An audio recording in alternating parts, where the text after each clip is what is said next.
Good to go. All right, thanks, Peter. Hey, everybody. Welcome to the first user group we've run for a while. I've been kind of hanging out hoping that we'll be able to meet physically at the Microsoft offices at some point, so I'll have to ask Peter later on where that's at. This talk is about Power Platform Dataflows. I'm not sure if you have seen this yet, but because it intersects a lot of different topics, I'm going to go wide, but I'm going to go deep at the same time. It does help to have a bit of an understanding of Dataverse and model apps and things like that.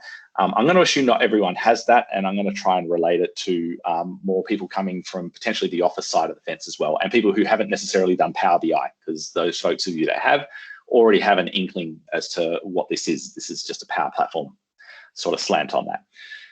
If you didn't hear earlier, I decided to let PowerPoint decide my slide themes. So everything you see here is PowerPoint's little design wizard saying, I've looked at the words on the screen and I think it's related to this, and I've gone, sounds good to me. So it is not thematically aligned, and I've just kind of done that just because I wanted to see what happened. So you get to enjoy the randomness of Microsoft's fuzzy logic when it comes to slide design.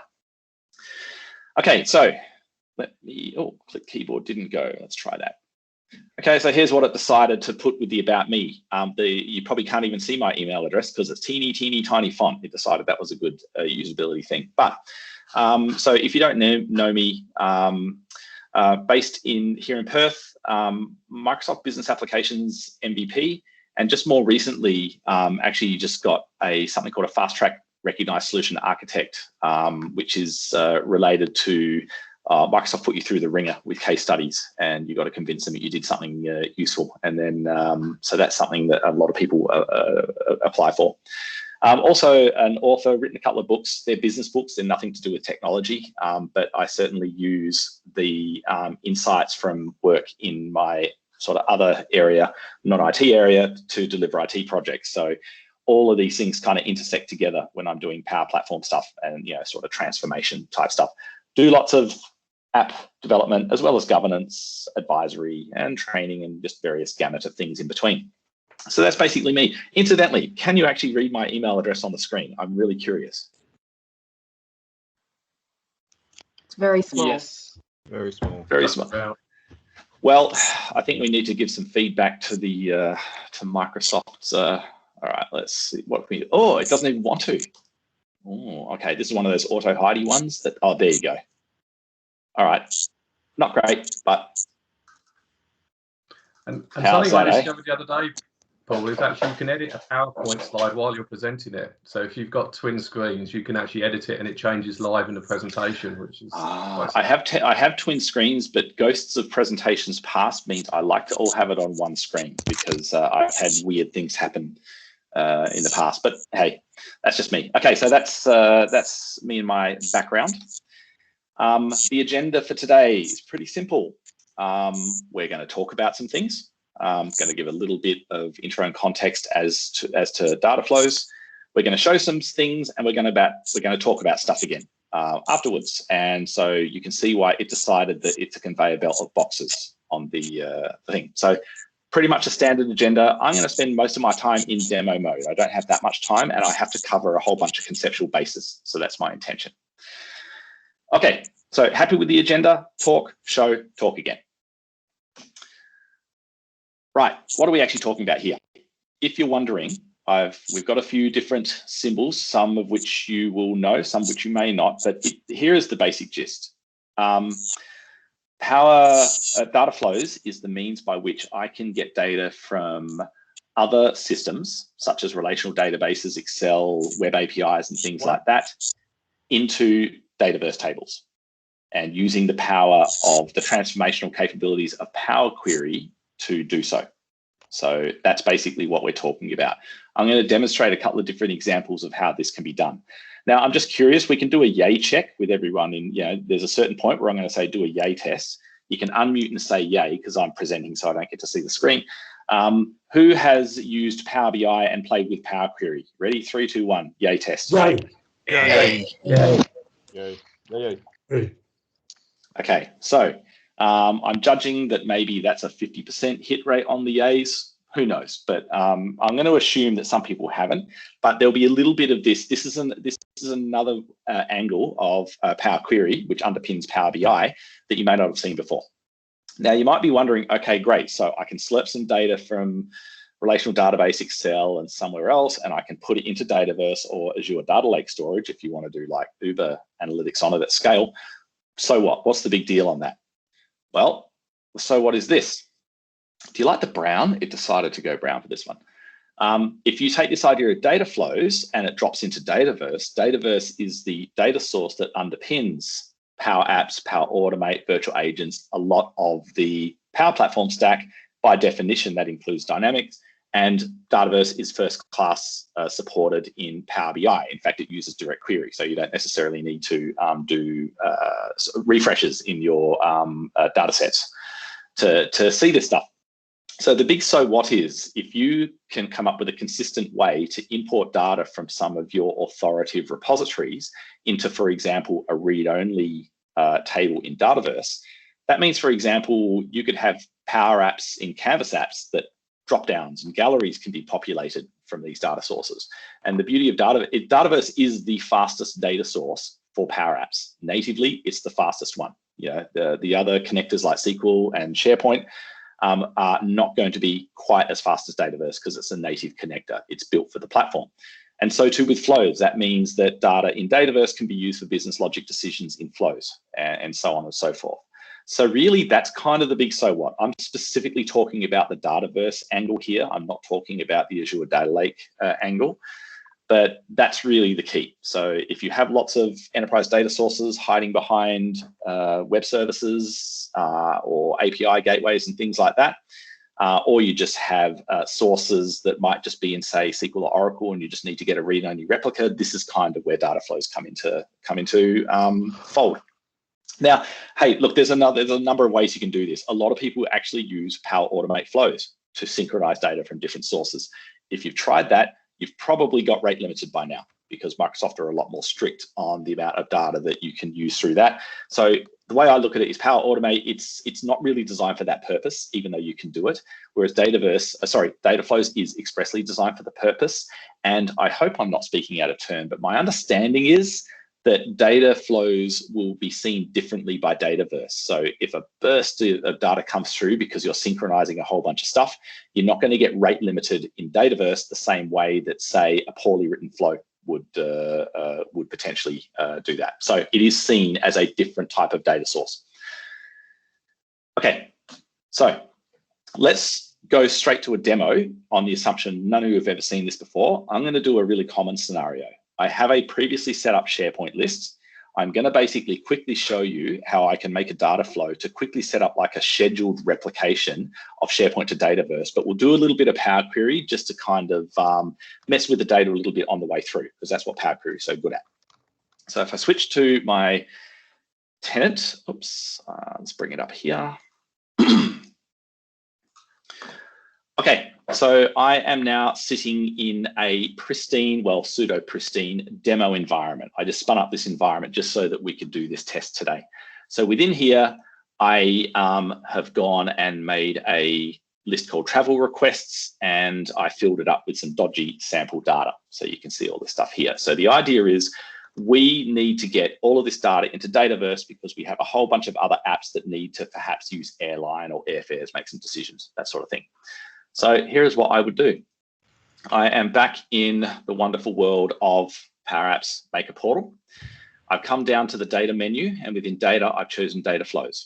I have a couple of, here's one I prepared earlier, by the way, because I almost know I'm going to have a demo fail because this stuff is always a little bit contingent. But let's go through it. So I'm going to make a data flow. I'm going to start from blank, and I'll call this one get from SharePoint. I'm not going to, analytical entities actually refers to the data lake stuff, so I'll leave that alone. If you want to get stuff into Dataverse, you don't tick that. So if I click create, and at this point, this screen for many of you should look very, very familiar because we are now looking at Power Query, and you're looking at pretty much the same screen you would get if you were doing Power BI data flows. This is not the same connector framework that you get from Power Apps and Flows. This is Power BI's connector framework. At some point, I imagine they will unify these worlds. But you can see there are some built-in standard sources, Access Oracle SQL, some Apache stuff, and some relational database-oriented stuff. In my case, though, I'm going to choose SharePoint Online List as my data source. So at this point, I go and grab the site URL, which I will just quickly grab from here. Oops, that would be this one. In goes the site URL. I've already connected to this site before, so it's, again, if you've done Power Query before, you'll recognize this bit, but if not, it would, I have to say what sort of account I'm using, and that's a Microsoft account. If I go next, standard stuff, the same experience as if you're using Power BI at this point, and I'm sure some of you have connected to SharePoint via Power BI in the past. So we'll go grab travel requests. We'll go transform data. Again, we're in the web-based Power Query experience. And the standard things you can do in here that some of you may have seen before is things like changing the format of columns, removing some things. So in this case, I'm just going to get rid of a whole bunch of columns because you know how SharePoint, for those of you SharePoint folks, there's all of the built-in SharePointy columns that we really don't care about. I'll actually come down and I'll just grab maybe title, created date, what do you got? Reason for travel, destination, few things like that. And the one I will grab, I'll grab airline, hotel will do. I don't know if this have data in there, to be honest. A few of the cost ones are handy. I will grab created author and editor, which is the internal SharePoint reference for created by, and that's modified by. So if I click OK, grab those columns. And if you've never seen Power Query, for those of you that may not have seen Power Query, I'll give you 2 demonstrations of its tremendous ability to do data transformation stuff. I'm going to show you a better demo in a bit, but just real quick, do you notice travel duration's got a bit of bogus data in there? It's got this error hash 1280. I'm not sure what it is, but I'm just going to go anything with that in, I want to get rid of it. So I'm going to basically replace that with nothing. And as I've done that, it's now added an extra step. These are the data transformation steps that we're doing. Go to SharePoint, get this list, grab these columns, replace this value. There's things like, it hasn't also figured out my data types. It's seeing everything as ABC 1, 2, 3 at this point. So if I highlight all of these columns, jump off to transformation menu and go detect data type, let it have a little thing. It'll probably figure out most of them for me. You'll see the symbols change to their proper data format. So it uses some fuzzy logic to figure that out. There, you can see the little calendar there. So that's now proper date format. And the last thing I will do is, the reason I deliberately grabbed the created and modified by is firstly, I'm going to change that back to created by, so I'll rename that column. And this little Duvalaki icon here, created by in SharePoint actually has multiple subfields. It's a composite field in SharePoint. So it's got the person's email and their claim and their display name and all of that. Well, that's all still there. But the nice thing about Power Query is the fact that I can now click this and go, of that composite stuff, I actually want name. Actually, I don't want name. I'm going to grab email, first name and last name. Where is it? So that's all the other stuff hidden in there. And so again, there's a transformation. It's been able to expand that, and I now have some additional columns. Okay, so I have this in the format that I want. I'm not going to bother with this column, so I'm going to get rid of this one as well. Remove column, where are you? Actually, I'll just click it and go delete. All right, ready to go. So at this point, some of you are going, yeah, okay, I already know Power Query, I get that. But did you know this is where the data flows get unique in the Power Platform? I click next. And now it says to me, okay, cool, would you like to load this to a brand new table? And I'm going to say, don't mind if I do. Normally in production, I would create a table and I would manually map things. But for the purposes of demo here, I'm going to make a new Dataverse table. I'm going to call it demo travel request. You can see here, it's automatically figured out the data types that it's going to do. It's come up with column names and all of that sort of stuff. I could, for example, do this where if you delete something in the source, it's going to delete it from here, which is also useful in master data scenarios. And I can also, if there was an existing unique identifier column here, I could use it. For now, I'm just going to do an auto-generated one. And I'm kind of happy with all the rest of that. I'm just going to give it a go and see if we get lucky. So I click next.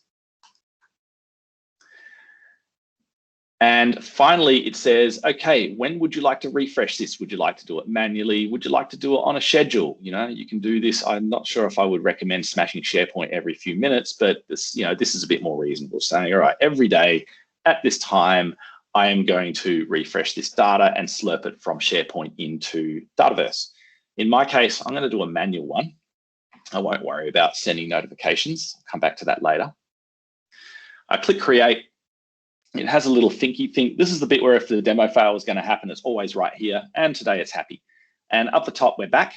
You can see my get from SharePoint data flow is sitting right here. And it's telling me that the data flow is currently refreshing.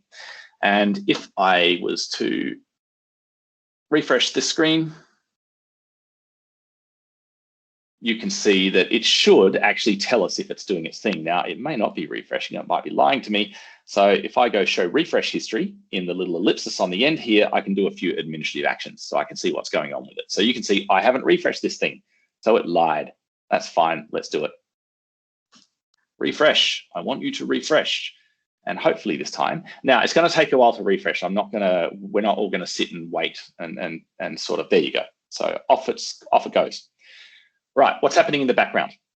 This is what will be happening right now. Number one, it will be going and making a new Dataverse table. So I go to tables, and if I've already got the filter on the custom ones, so it will start to do it. In fact, there it is right there. That's the demo travel request table.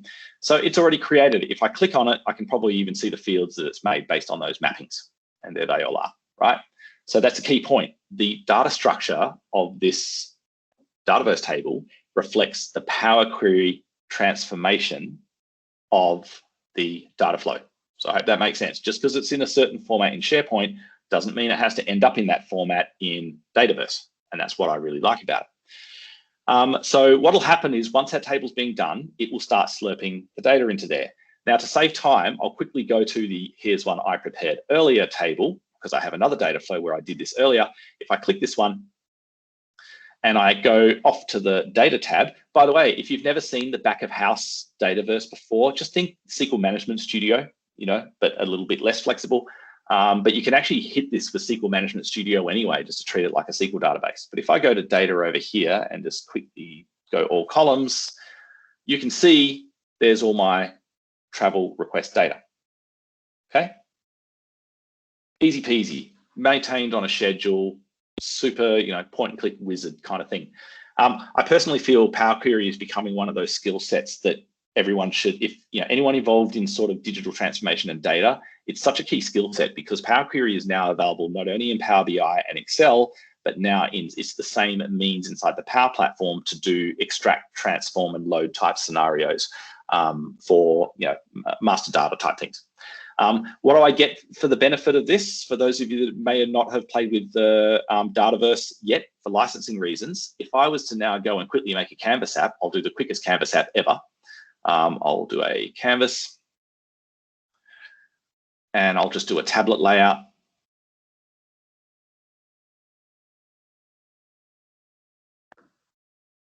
Cool. If you've never done it, when you have Dataverse, you go to your little databasey tab, and when you go add data, I can literally find that there's my travel entity. So I'll use this one here.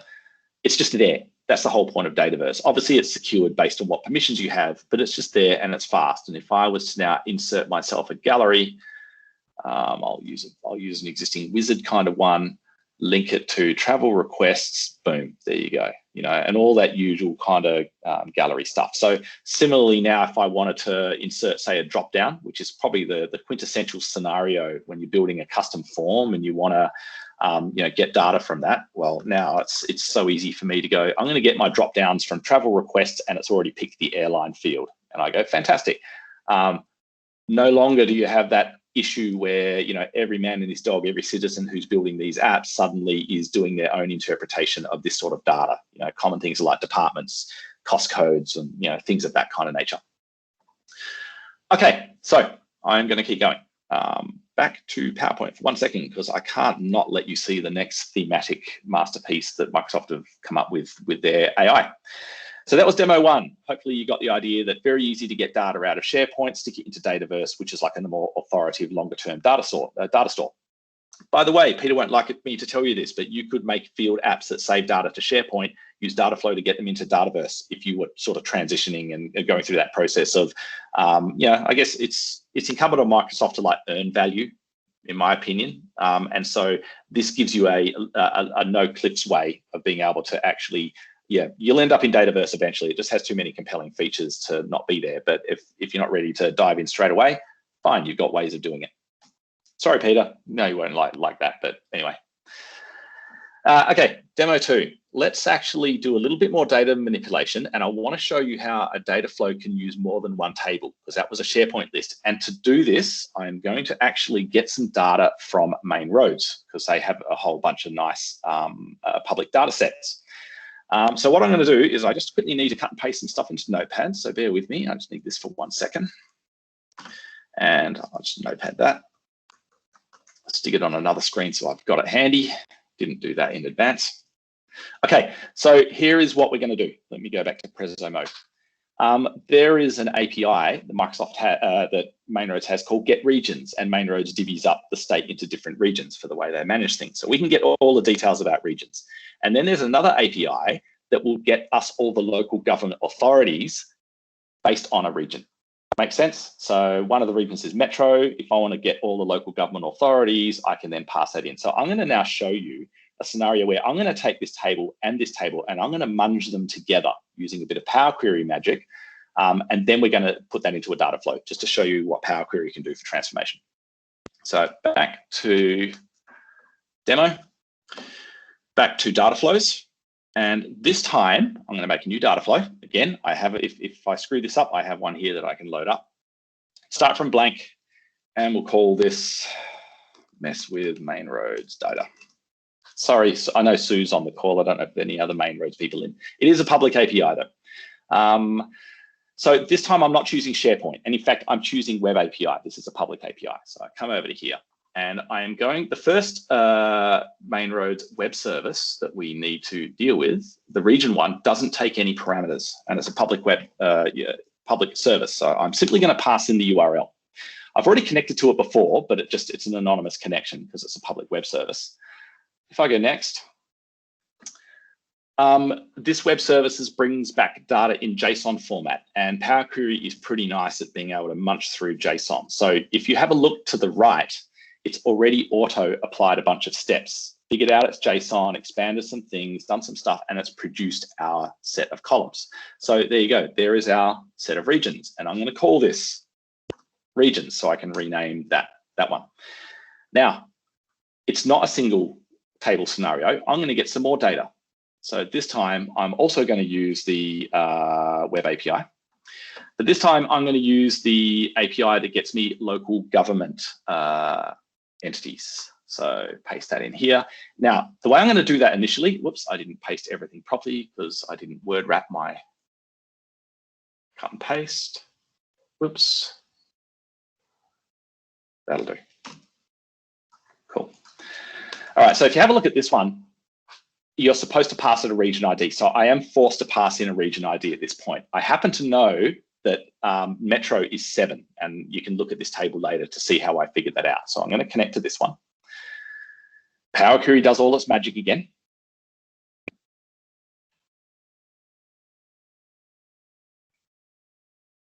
Cool, does some transformations, boom, there's your region ID 7. Now, if you're wondering, how the hell did I get 7? Well, if I go back to the regions table, I simply looked at the region number here, and I looked at the name, so I know Metro is 7. So let's just call this local government authorities. And again, you can see all the standard sort of local government ones here, and there's like an LGA number and so forth. Okay, first thing we're going to do here is I noticed that all of the cities are null, which I thought was a bit weird, except for City of South Perth, which is City South. So that's a weird bit of data. I'm going to ignore that for now, but I'm going to use that same replace value transformation. And I'm basically going to go, if it's null, I'm just assuming it's a city, because that seemed to be, you know, there you go. So there's transformation type of thing. But this is where I'm going to do like maybe a pseudo medium Power Query thing. So all you experienced Power Query people, I'm not a Power Query person the way I am as a Power Apps person. So I may be doing this inefficiently. So yeah, cut me some slack if you go, no, there's a better way. Here's what I'm going to do. I actually want to join these two tables now. So first up, I need this to be a parameter. I need to be able to like pass in whichever region I want. So I'm going to actually edit this query and I'm going to make something called a parameter. And this parameter, I'm going to call it region ID, because that's what it is. That was the thing that we were putting on the end of that call. And I'm going to make it a text one because this is all web services. Numbers don't really matter in a URL.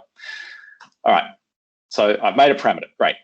Okay, well, what does that mean? Well, I'm going to make the current value 7 the same way it is now. That's locked in. And I'm going to go back to my local government query here. And if I go to the advanced editor, which all of those, by the way, if you've never seen it, all of these transformation steps that Power Query has done, you click advanced editor, now you're seeing them in code. And people that have done a lot of Power Query, they just know how to write this stuff, right? And it's very, very powerful.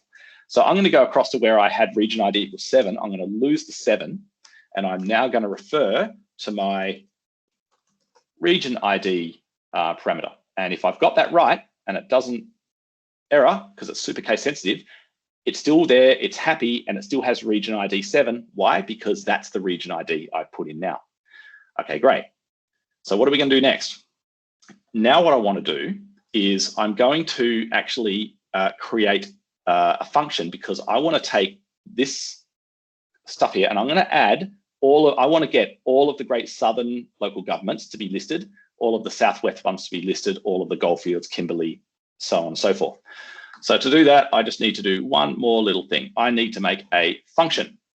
And the function is basically going to get all of the local governments based on the region ID that you pass in. That's the intent. So I will make a reference to this one. This is how I recall doing it anyway, and I'll create a function for it. And oh, I lied. I didn't do it properly. Did I not put parameters in here? Let me just double check. No, I did.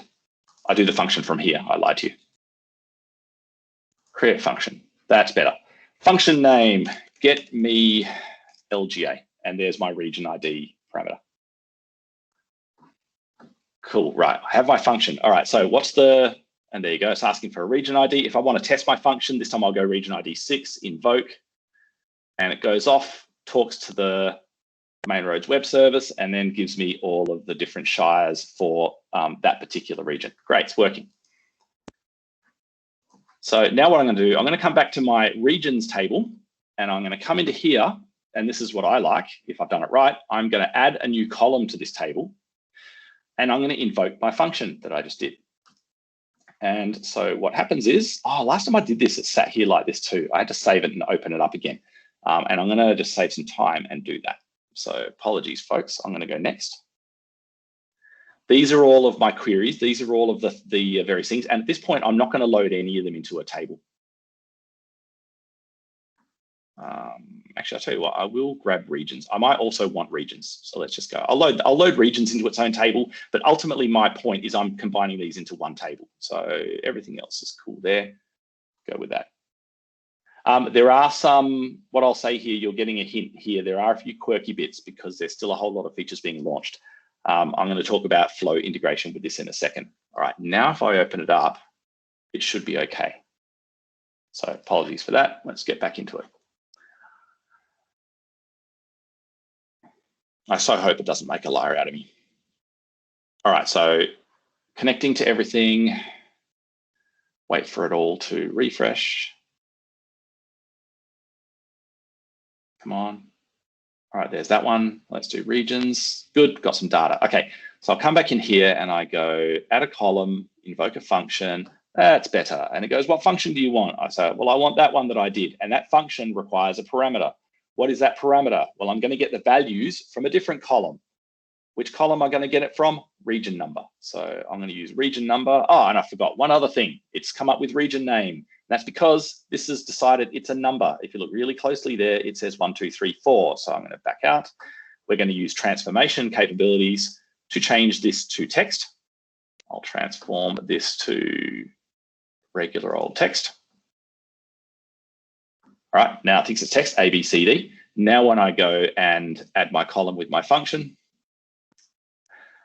use values in a column, now I have region number.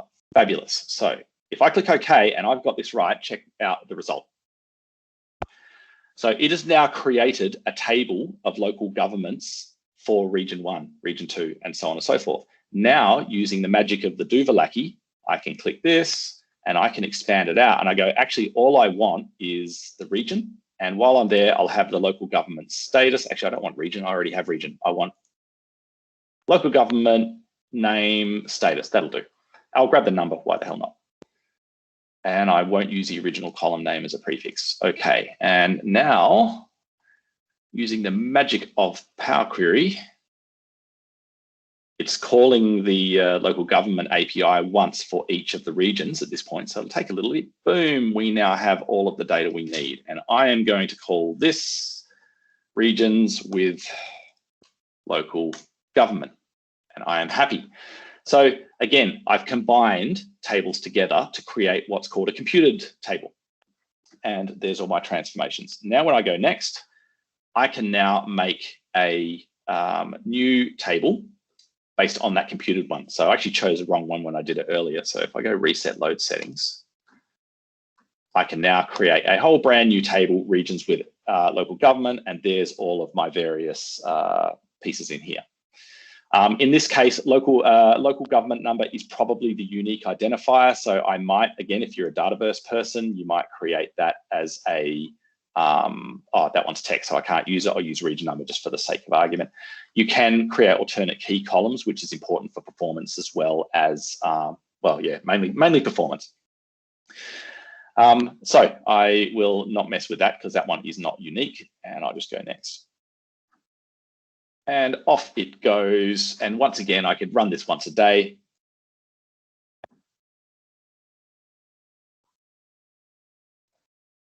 And you know, my angle with this is I actually spent time on LandGate's open data page where a lot of the public sector data sets are. And I feel that a lot of this really useful data could actually be used to light up various scenarios, particularly between agencies, you know. So, one transport agency could potentially use Dataflows to leverage data of a different agency, that like a local government data set, something like that. Okay, so they're doing their thing. You've seen the tables. I'm not going to cover hitting it with Power BI. You saw how that would then be available in an app, just like what I demonstrated earlier. Okay, I will just check in at this point, probably allow 5 minutes just for a couple of questions if people have any. Good time to take it, and then I'll do one final demo and what's coming.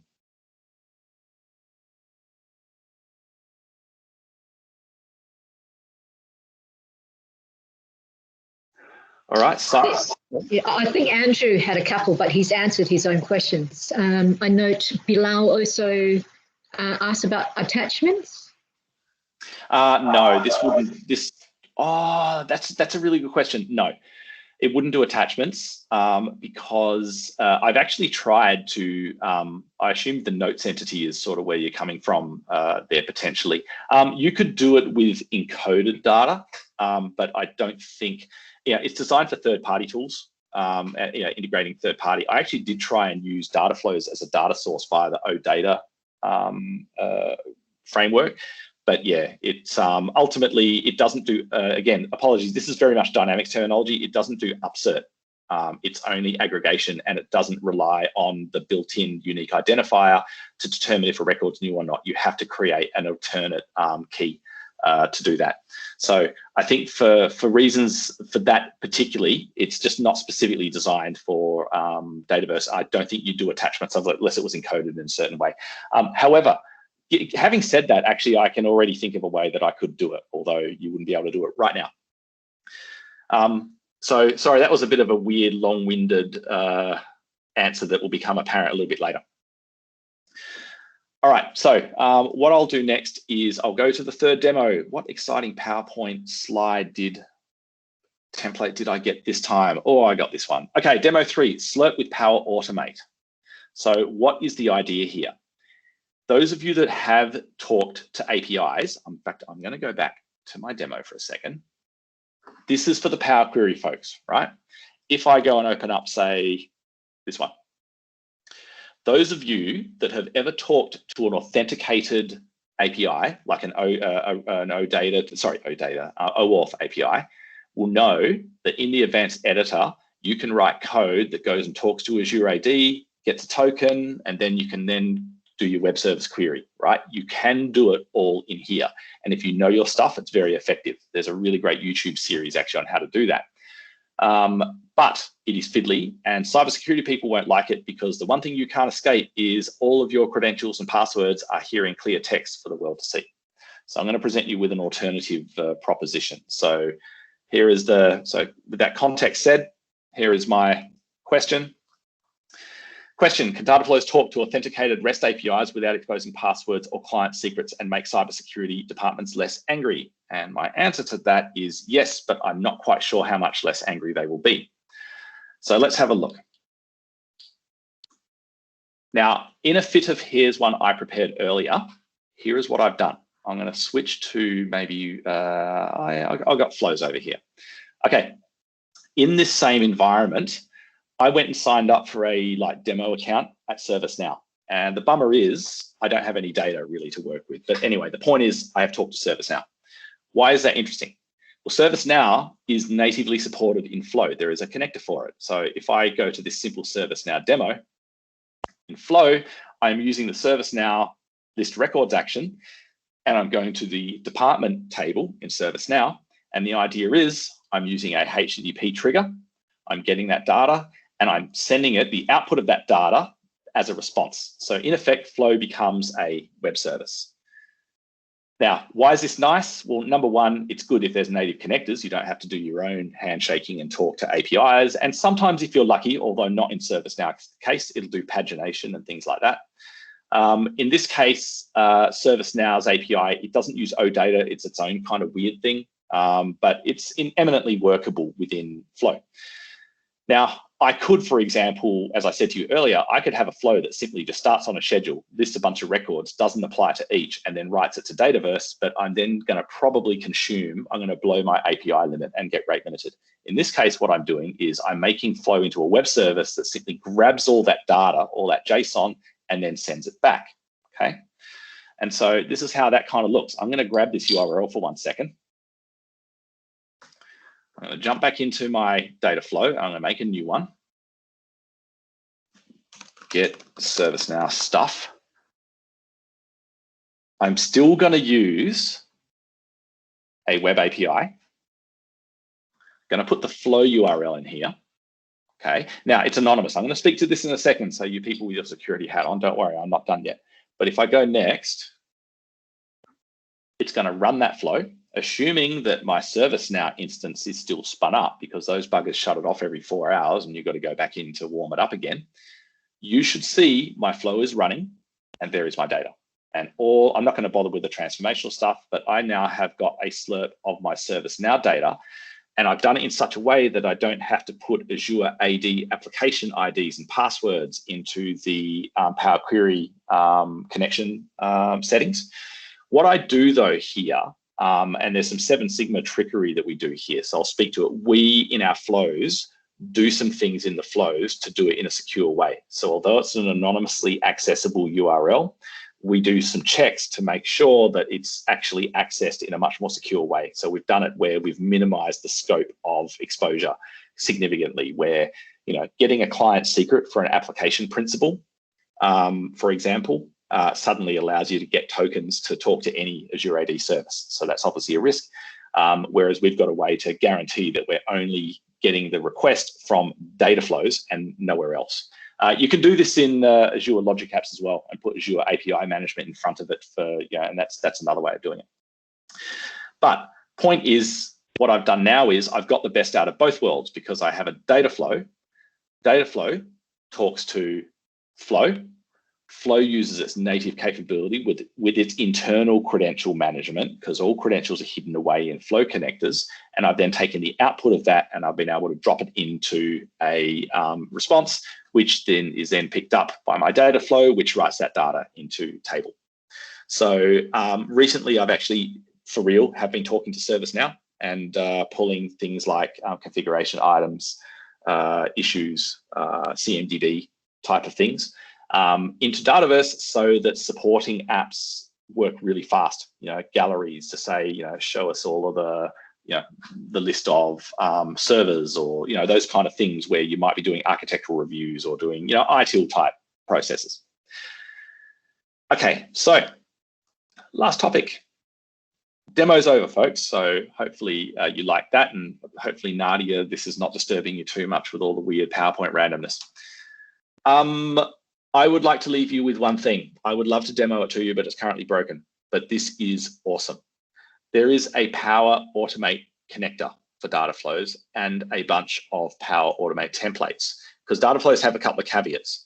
But what this lets you do, for example, is you can use Power Automate to trigger a data flow, or you can have a trigger that when a sync or when a data flow run has finished, trigger a flow.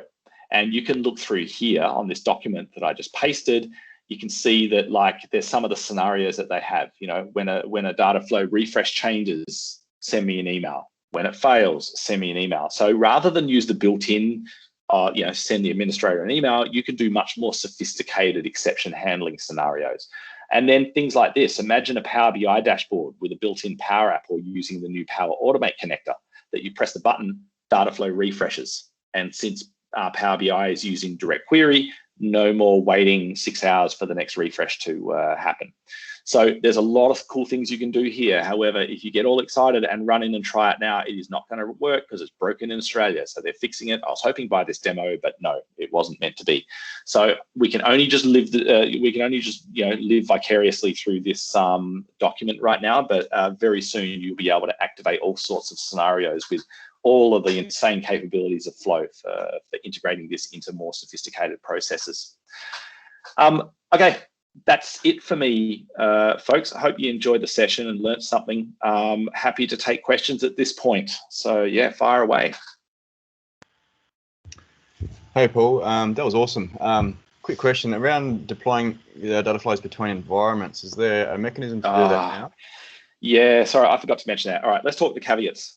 That's a great question. So firstly, if you were to go into solutions, and I just quickly make one because this is where you're really going with this. Actually, let's just use the default. So solutions are the means by which you transfer customizations among different Power Apps environments. And Dynamics folks been using this since forever. Us latecomers into this space have been getting used to it. I personally have had to deal with it with flows and all of the new things, and it's been an interesting journey. Point is, within solutions, you will see data flow there. So it is solution aware. Problem is, doesn't work properly yet. So a bit like it took them a while to get flows working really well with solutions, so too with data flows. Biggest issue right now is, when last time I tested it, which was about a week and a half ago, is this. If I was to put this data flow into a solution and I gave it to you and you deployed it into your environment, unfortunately, the mappings between fields and Dataverse tables doesn't cut across. So what I mean by that is this stuff will come across no problem. So you'll get this. When you click next, basically this stuff is not there. So they haven't yet wired up the ability to solution package data flows 100%. That is coming. So what I would say is, the way I'm using data flows now, the regime that I'm currently using with my clients is not the final regime that I intend to use. And I've made them aware of that. So we're using it in a certain, I've got a dedicated environment actually where we're running a lot of our data flows, whereas the intent is to solutionize them once it becomes really solid. So does that answer your question? Yeah, it does. So are you saying that you probably wouldn't recommend to use this at an enterprise level yet because you can't solutionize it, or are you sort of editing in production? No, I would say, look, at the end of the day, my need was to get ServiceNow data out of ServiceNow into Dataverse for various requirements. I was able to meet that need in a governable, performant, and sustainable way. It wasn't, a lot of the annoyances are things that are slowly lighting up. So you can do it. And in a scenario like this is not a citizen task. This is an administrator task because we're talking master data scenarios here. Yep. So in a scenario like that, it's fine. You can use it. You just have to be aware of certain caveats. Let me give you another one. There's a whole bunch of features lighting up. There's a lot of stuff happening in this space. Firstly, this data flow that I made, I can't just go and share it to somebody else the way you typically do. Right now, I have to go to the All Data Flows view, search for someone, and then in effect, go, this is now mine, so I can edit it. And that's a really sucky experience. So hopefully that makes sense. So if I went here, and if I wanted to see Terry's data flows, I would never see them here. I'd have to literally go, Terry, find her data flows, and then go manage. And then suddenly it would be my data flow. So it's like data flow tug of war, between. But with the flow connector, that makes it a lot easier, because flow can write a lot of data flow config and event data into Dataverse, which means it's a COE scenario. So it's my intent to extend COE with Manuela and the CAT team to include data flow type events. So that's one caveat. Another good thing, by the way, I should tell you about, let's go to the SharePoint one, is incremental refresh. So just like Power BI folks will know this, you can actually specify a column in your data flow and then do refresh, do incrementals. So you're not like smashing the service so much with full syncs. So that's worth mentioning. So to answer your question, at the moment, I find the admin in a scenario where 5 people are working on data flows to be a bit less than desired. The solution is unstable, and the flow bit has not quite lit up yet. I mean, this stuff is all pretty new and just being released. Yeah. But having said all that, because they sound like really terrible caveats, they're really not. Because how many people truly mess with master data scenarios once a sync has been set up? It might be a couple of different people, and if you report that stuff into Power BI, then that's manageable. But if you were going to use this at scale, like if you were going to suddenly have 20, 30, 50 data flows that was going to underpin your whole master data strategy, I'd probably urge you to hold off a little bit or do serious testing before you launch into it. So like everything I just treat them the same way Microsoft does. If they tell you it's preview, I'll use it, but I'll use it with a preview caveat, and I'll just keep an eye on it. And as things become general availability, so too do we, internally when we use it, you start to lean on it more heavily. Quick question, Paul, on environments and master data. Are you putting all master data in its own separate database environment? I had a big argument. All right, so what's the best way to answer this? Certain people in Microsoft are of the philosophical viewpoint that a solution should be 100% self-contained, and therefore you can deploy it with no dependency issues between environments. That's their ideological viewpoint. Now, the big problem with that is that means you would have to have master data tables in every single environment, right, where you're relying on that data. And of course, master data people, that's like anathema to them, because now you've got a whole bunch of replicated read-only replicas everywhere. So others in Microsoft also have a different view where, no, why don't you go and do a dedicated environment? So my answer to that, Peter, right now is I am using a dedicated environment right now, but that's mainly because of the enterprise level management is still sucky. Like, what's the point in doing it per environment if solutions are still not right? So I'm doing it dedicated now, but when I alluded earlier that my current regime isn't necessarily the one I'll go with, I was really talking about that. So, but yeah, at a practical sense, if you needed to import, a gazillion records into Dataverse, you wouldn't necessarily want to do that in each and every environment. That's probably not a particularly smart thing.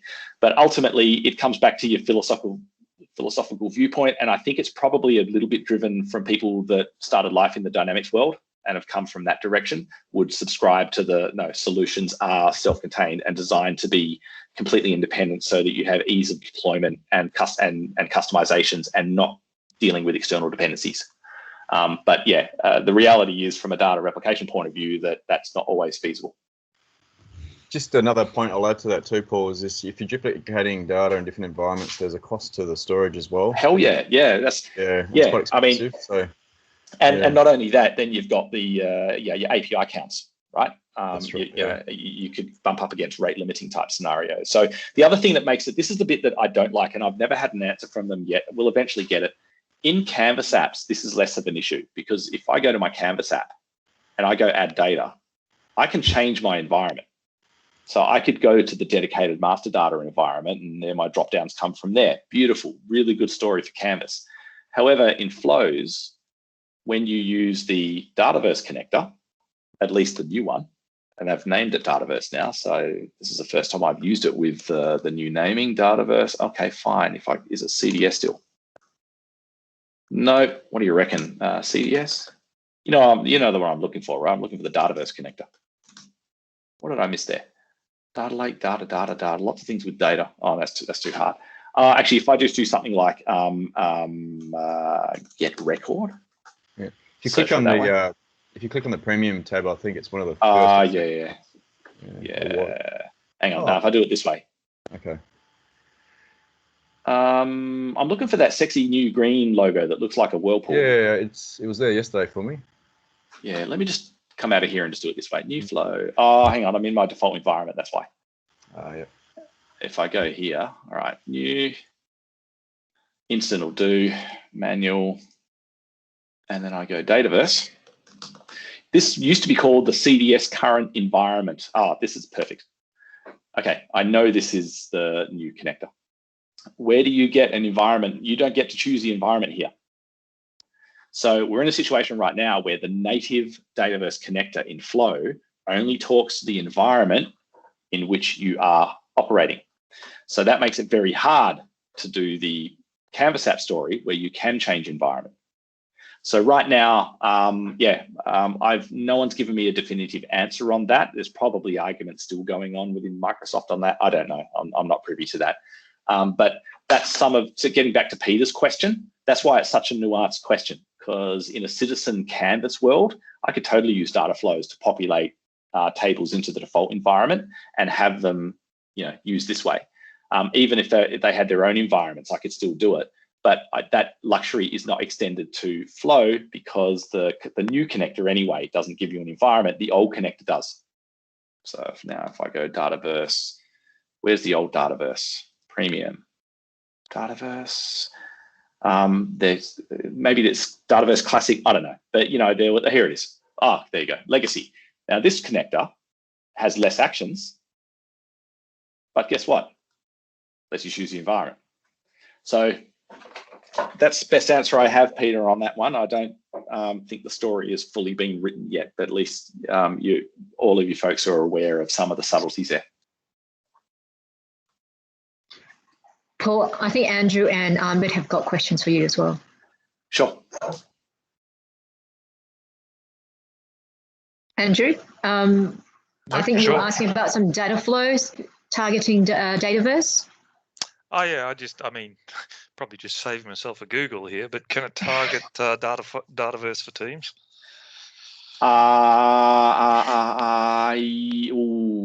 Not yet. No, not yet. However, Dataflows are going to be supported in Dataverse for Teams. That's my understanding. Okay. I've never looked at. So, by the way, context here is my biggest client is all in on this stuff anyway. So, Dataverse for Teams is not really that big of an interest because we're not doing it from a no-clicks point of view. We already have, the shackles are off. So, I haven't looked in detail into Dataverse for Teams yet for this sort of stuff, but. Certainly, the intent with Dataverse to Teams was to keep the client consumed within the Teams experience. That was the original intent anyway. And I know that Dataflows are coming. I just don't know the form and shape of what they're going to look like. Okay, thanks. Yeah. Presumably, they'll just light it up through the Teams UI since you can't actually get to, if I'd made a Dataverse for Teams environments, I know I can get to it from Flow, but I can't get to it from the Power Apps admin UI. But I don't think their intent is for you to do much messing from these experiences. So to that end, I can't see how you'd ever get into here. In fact, you can see there, Dataflows isn't available in the Flow experience. You get it from the Power App experience. So to that extent, I suspect that somewhere in that Power Apps, Dataverse for Teams Power Apps app, there will be another tab for Dataflows will light up at some point in the future. Don't quote me on that though. Okay, cheers.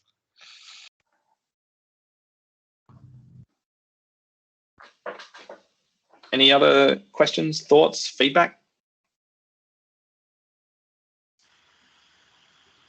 I had maybe one other. So back when you were first doing the demo with the Flow, you made something that seemed to be an allusion to licensing in terms of Dataverse. So what is the licensing situation here? If there's somebody who comes in, starts making a data flow, targets Dataverse, and gets it to make a table, what's the situation around the licensing and charges for Dataverse? It's all per user. It is per app per user. You got to have a per user plan to do data flows. Okay. So yeah, actually, I think it's not even a per app. You've got to have a per user plan to do data flows.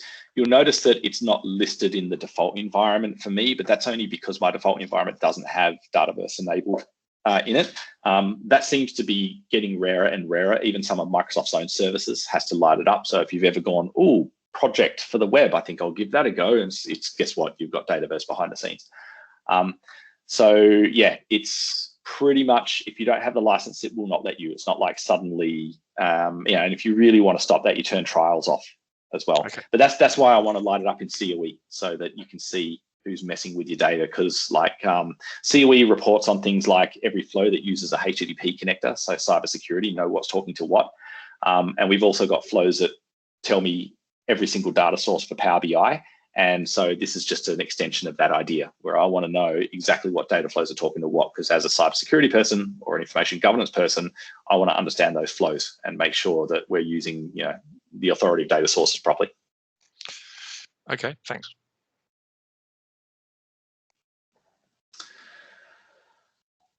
All right. Any other thoughts, feedback, comments? I'm not sure if you answered, Paul, but Ahmed's got one. It says, if you have an import on a schedule, will it import the same file again, or is it triggered once only from an integration perspective? If you do it on a schedule, that's actually, I didn't cover that sufficiently. That's a good question. Here's the gist, because I glossed over it, so I was worried about time.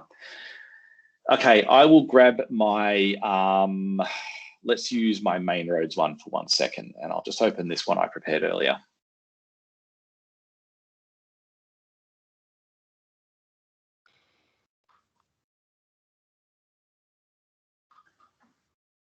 Now, if we have a look at this data, there is a LGA number, and let's assume that that's our unique ID, right? And so if we re-import this again, we don't want to see another 304. We just want to see that record get overridden.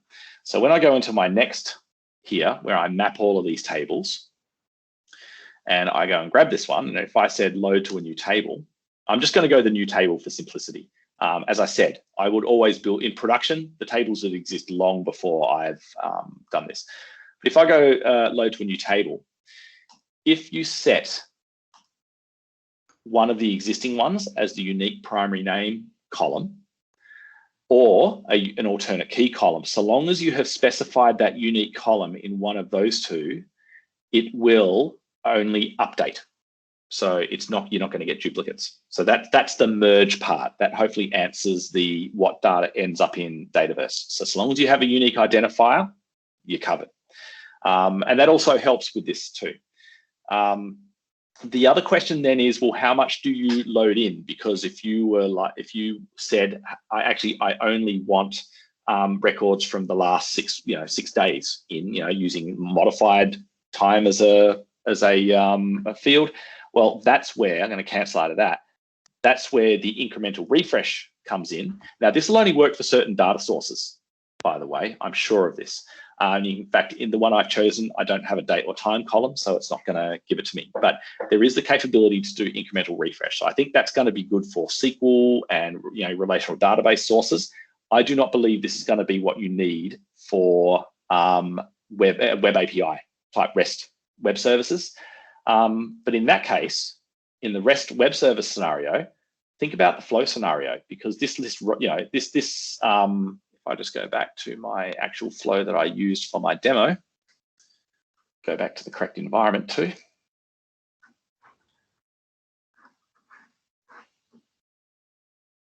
Cool, so here's my little simple one. When you do flow, well, you've also got the ability within here. Guess what I can do? Modified greater than, 2 days ago. This is pseudocode, of course. And then I could use one of the time actions in flow that says, get me the time from a day ago. And that's, in fact, that is exactly how I'm doing ServiceNow data right now. So you're covered in a number of different ways, but hopefully that sufficiently answers that question.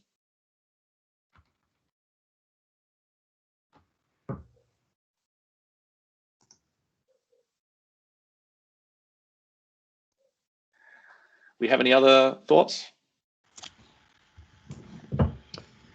I was just thinking maybe about, wonder if the change tracking feature in Dynamic could be used for this part here. We're trying to work out how far. So that's the static 2 days you put down. I wonder if you could do a change tracking to go like last time any record here was changed. Yeah, actually, you would be able to do that. That would just be you could. It would be a bit cumbersome in Flow. That's the one thing I would say. Okay. Typically, how I'm doing this, by the way, if I just search for the date time actions in Flow, and if I go get past time, and I go, take, does it specify the time interval? So it wants to be, so the interval is, say, 1 day, right? Great. Now in my list records, that's why I said this was pseudocode. But there's nothing stopping me coming here, and this is kind of how I've done it. Get the idea? So, and as you say, you could do pretty much, that's what makes Flow so versatile. I mean, I could hit a Dynamics table, get some sort of data that gives me the information I need to tell me what goes here. So for example, you could have a master table which has your Dataflow schedules in it, and your Flow could read from that table, know how far in the past to go, and pass that into here.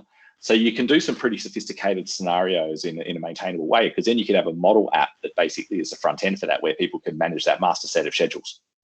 Does that kind of make sense? Yeah. Yep. Cool.